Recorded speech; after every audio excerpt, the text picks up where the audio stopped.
Hello friends, कैसे हैं? बढ़िया। आज हम लोग एक नए टॉपिक के साथ आए हैं। हेडिंग तो देख ली होगी आप लोगों ने। जो टॉपिक है that is basically impact of GST on real state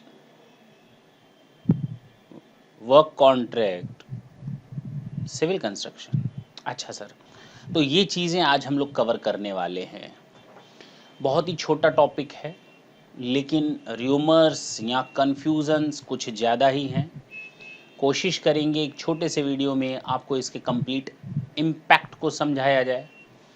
मुझे नहीं लगता कि आज हम अब आपको time of supply, value of supply के बारे में डिस्कस करें, because we have already done all those things. Section 13, section 15 कर चुके हैं हम लोग सीजीएसटी में। प्लेस ऑफ सप्लाई हम लोगों ने देख लिया है आईजीएसटी में। जो हमारा वर्क कॉन्ट्रैक्ट है, सबसे पहले तो ये समझना पड़ेगा कि what is the exact meaning of work contract. Work contract को डिफाइन कैसे करना है, जरा उसकी बात कर लें। वर्क कॉन्ट्रैक्ट मीन्स व्हाट, किन चीज़ों को हम वर्क कॉन्ट्रैक्ट माने और किन चीज़ों को हम लोग वर्क कॉन्ट्रैक्ट ना माने। तो इसके लिए कहा गया, सबसे पहले तो हमें डेफिनेशन देखनी पड़ेगी ताकि हमें आगे एनालिसिस करने में आसानी हो सके कि वर्क कॉन्ट्रैक्ट का मतलब जीएसटी में है क्या, पहले क्या होता था, पहले कितनी अबेटमेंट मिलती थी सर्विस टैक्स वगैरह में। Now it is of no use to do the study of any though stuff. Today we will try to restrict ourself only with regarding of GST, कि क्या इम्पैक्ट पड़ेगा हमारे जीएसटी पर, किस चीज का, इसी चीज का। तो impact of GST on civil construction of work contract, definition आपकी आंखों के सामने है। और इसको मैंने बेस पढ़ाते समय, बेबी को बेस पसंद है, बेस पढ़ाते समय आपको ये 5 लाइनें पढ़ा दी थी। लेकिन अगर नहीं भी बताया था तो घबराने और डरने की जरूरत नहीं। Today we will analyse again the same definition which is given under section 2 subsection 119। Basically ये क्लॉज है, लेकिन हम इसको सबसेक्शन 119 बोलेंगे। Definition of work contract. Work contract means, साफ साफ लिखा है, वर्क कॉन्ट्रैक्ट का मतलब आप क्या लेंगे। वर्क कॉन्ट्रैक्ट का मतलब आप क्या लेंगे सर? तो वर्क कॉन्ट्रैक्ट मीन्स क्या है? Means contract for building. ओ बिल्ड करना, बिल्डिंग बनाना। ING construction, contract for building. कोई चीज प्रोसेस में है, present continuous tense. Construction, fabrication, वो भी वर्क कॉन्ट्रैक्ट में आएगा। कंस्ट्रक्शन भी वर्क कॉन्ट्रैक्ट में आएगा। कोई चीज बन रही है, कोई चीज कंस्ट्रक्ट हो रही है, कंस्ट्रक्शन, जिसका कंस्ट्रक्शन हुआ है। Fabrication, erection, installation, fitting out, improvement, modification, repair, maintenance, renovation, alteration और commissioning of any immovable property wherein transfer of property in goods is involved in the execution of such contract. Okay.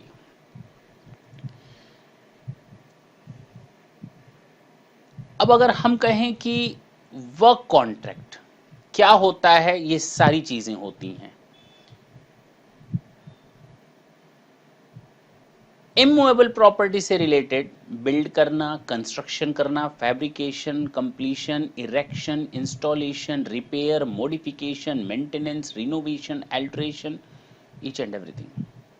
तो अब अगर ये बोला जाए कि हर एक चीज जो इस डेफिनेशन में दी गई है, हर एक point, maintenance, repair, commissioning, installation, erection वगैरह वगैरह, वो सारी चीजें वर्क कॉन्ट्रैक्ट के दायरे में आती हैं। तो वर्क कॉन्ट्रैक्ट के दायरे में कंस्ट्रक्शन भी आता है।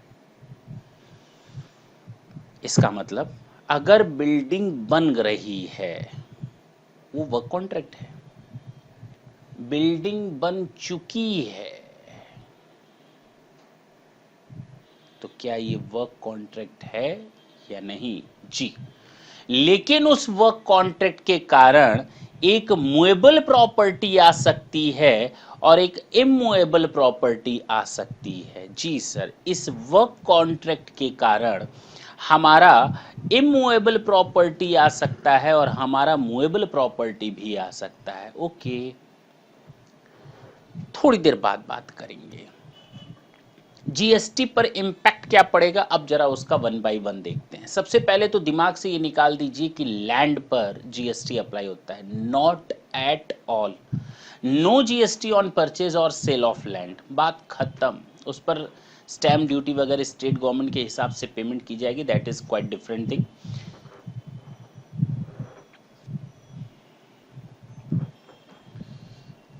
तो लैंड पर हमारा कोई जीएसटी रिक्वायर्ड नहीं है, चाहे आप लैंड को परचेज करें चाहे आप लैंड को सेल करें, आपका कोई जीएसटी नहीं अप्लाई होगा। लेकिन अगर हम बात करें लैंड एंड बिल्डिंग बोथ, अगर आपने केवल लैंड को परचेज और सेल किया है, no GST. While in the case of land and building, GST on complete value, not on bifurcated value. अरे अरे अरे अरे, गड़बड़ हो गया, यानी लैंड पर भी जीएसटी लग जाएगा। कब लगेगा वो अभी हम आपको बताने जा रहे हैं। लेकिन देखें, अगर लैंड पर अकेले बात की जाए तो वहां पर जीएसटी नहीं लगेगा, परचेज करो सेल करो। लेकिन लैंड एंड बिल्डिंग दोनों अगर कंपोजिट वे में सेल किया जाता है तो उस केस में मिक्स करके बेचा जाता है, तो उस केस में बाइफर्केशन करने की जरूरत नहीं है, जबकि इसमें अपडेशन या अमेंडमेंट लाने की जरूरत है। उसी एक लैंड पर आपने रजिस्ट्रेशन फीस, स्टैम्प ड्यूटी सब पे किया, अब जब उसमें बिल्डिंग बनाकर बेच रहे हैं तो आप जीएसटी भी ले रहे हो कंपोजिट टोटल मिक्स्ड वैल्यू पर। हो गया ना गड़बड़, दो बार सरकार ने टैक्स ले लिया। फिलहाल आएगा, जब रूल चेंज होगा देखा जाएगा, लेकिन अभी आज की डेट में ऐसा नहीं है। तो आज की डेट में कैसा है? आज की डेट में वर्क कॉन्ट्रैक्ट है, या तो वो इन्वॉल्व करेगा सिविल कंस्ट्रक्शन को, या तो वो इन्वॉल्व करेगा सिविल कंस्ट्रक्शन नहीं को, यानी या तो सिविल कंस्ट्रक्शन इन्वॉल्व होगा या तो नहीं होगा। अगर सिविल कंस्ट्रक्शन इन्वॉल्व है तो दो चीजें हैं। हमको बिल्डिंग बनाने का मौका मिला, एक कंप्लीट बिल्डिंग की बात कर रहा हूं मैं, सिविल कंस्ट्रक्शन, और अभी वो बिल्डिंग तैयार हो रही है, कंप्लीशन सर्टिफिकेट नहीं मिला। Before the completion certificate I sold out that property, I am the builder, I am the dealer, then in that case GST shall applicable in that case. Supply before the completion of construction, GST shall apply. और ये work contract specifically supply of service माना जाता है। जी sir, abetment की कोई बात नहीं है, सोचने की जरूरत नहीं है। मैं फिर से बोलता हूं, अगर हमने कोई प्रॉपर्टी बना रहे हैं और उस प्रॉपर्टी के कंप्लीट होने के पहले पहले उस प्रॉपर्टी को सेल आउट कर दिया जा रहा है तो वहां पर जीएसटी अप्लाई हो जाएगा। हाँ, इनपुट टैक्स क्रेडिट कैसे होगा, जरा नीचे नजर दौड़ाएं तो ये मैंने पॉइंट्स दिए हुए हैं। फिलहाल वो बात की बात है। अब आपके दिमाग में सवाल आ रहा होगा, इसलिए मैंने आपको एक नीचे नजर दौड़ा दी। फिलहाल कंस्ट्रक्शन कंप्लीट होने के पहले अगर आप प्रॉपर्टी सेल आउट कर दे रहे हैं then GST shall apply, otherwise no GST shall be leviable. जी क्लियर हुआ? हाँ सर, लेकिन अगर सिविल कंस्ट्रक्शन इन्वॉल्व नहीं है, अदर देन सिविल कंस्ट्रक्शन के वर्क कॉन्ट्रैक्ट की अगर मैं बात करूं तो वहां पर जीएसटी अप्लाई हो जाएगा और ये कंपोजिट सप्लाई हो सकती है। क्लियर? यानी प्रिंसिपल सप्लाई के हिसाब से, अगर गुड्स की सप्लाई है तो प्रिंसिपल सप्लाई के हिसाब से हमें टैक्स देना पड़ेगा। लेकिन लेकिन लेकिन लेकिन लेकिन वर्क कॉन्ट्रैक्ट को स्पेशली किस में डाला गया है? सप्लाई ऑफ सर्विस में। Is it clear? जी सॉरी, आगे बात करते हैं। ये जो मैंने पूरी कहानी बताई ये आपको शेड्यूल 2 में मिल जाएगा, जिसका पैराग्राफ 5 है। क्योंकि आज हम लोग यहाँ पर केवल डिस्कशन कर रहे हैं सिविल कंस्ट्रक्शन या वर्क कॉन्ट्रैक्ट पर, लेकिन हम लोगों ने जब सेक्शन 7, 8, 9 की स्टडी की थी शुरू में, उस समय मैंने आपको शेड्यूल 1, 2 एंड 3 पूरी तरह डिस्क्राइब किया था, सारे पॉइंट डिस्क्राइब किया था, और वहाँ पर मैंने वर्क कॉन्ट्रैक्ट भी आपको डिस्क्राइब किया हुआ था।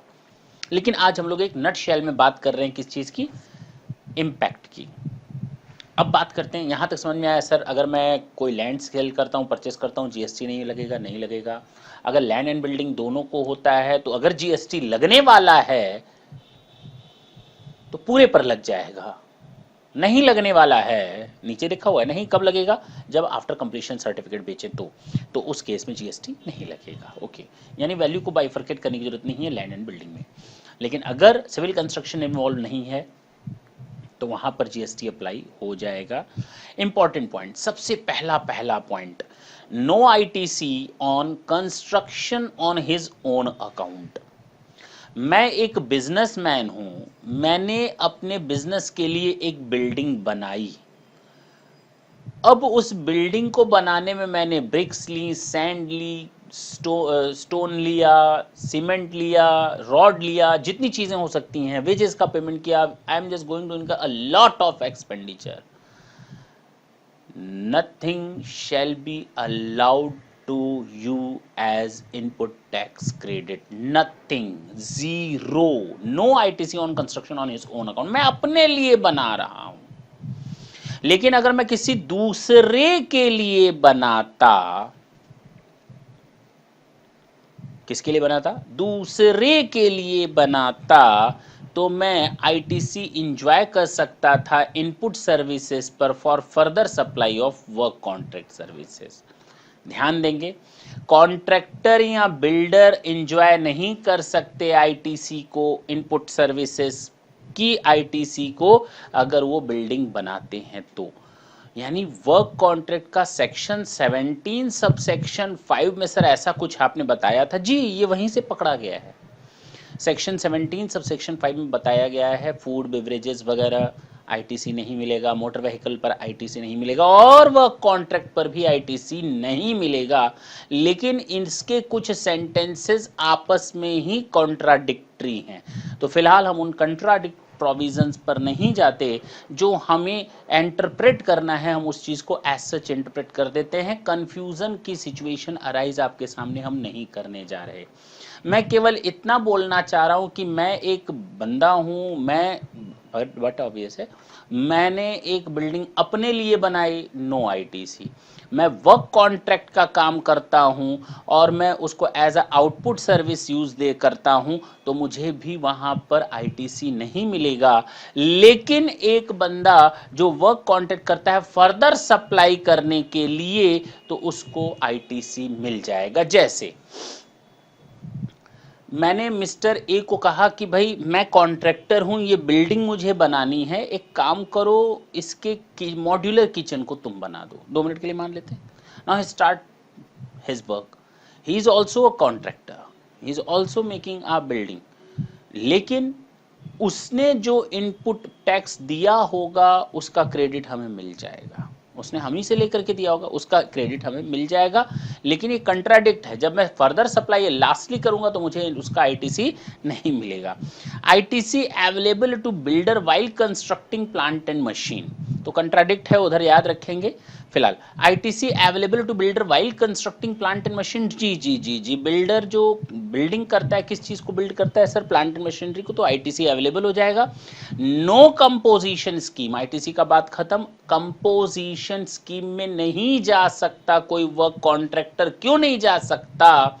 वो इसलिए नहीं जा सकता, सप्लाई ऑफ सर्विस को मना किया गया है कंपोजिशन स्कीम में जाने से, केवल एक को अलाउ किया गया है, वो है आपका रेस्टोरेंट। जी सर, जी सर, रेस्टोरेंट को केवल अलाउ किया गया, रेस्टोरेंट के अलावा किसी को अलाउ नहीं किया गया है कंपोजिशन स्कीम में सप्लाई ऑफ सर्विस के केस में। और वर्क कॉन्ट्रैक्ट को तो स्पेसिफिकली किस में डाल दिया गया है? सप्लाई ऑफ सर्विस में, तो इसीलिए इसको कंपोजिशन स्कीम नहीं मिलेगी। जो प्रॉब्लम क्रिएट करेगा, इस पर भी गवर्नमेंट को सोचना चाहिए। तो हमें नहीं लगता आपको वर्क कॉन्ट्रैक्ट की डेफिनेशन में कोई दिक्कत आई। लैंड या लैंड एंड बिल्डिंग की वैल्यू को बाइफर्केशन करने की जरूरत होगी। डबल टैक्सेशन है, गवर्नमेंट को सोचना पड़ेगा। यहाँ पर मूवेबल और इमूवेबल प्रॉपर्टी बन सकती है। अगर इमूवेबल प्रॉपर्टी बनती है तो सिविल कंस्ट्रक्शन इन्वॉल्व है।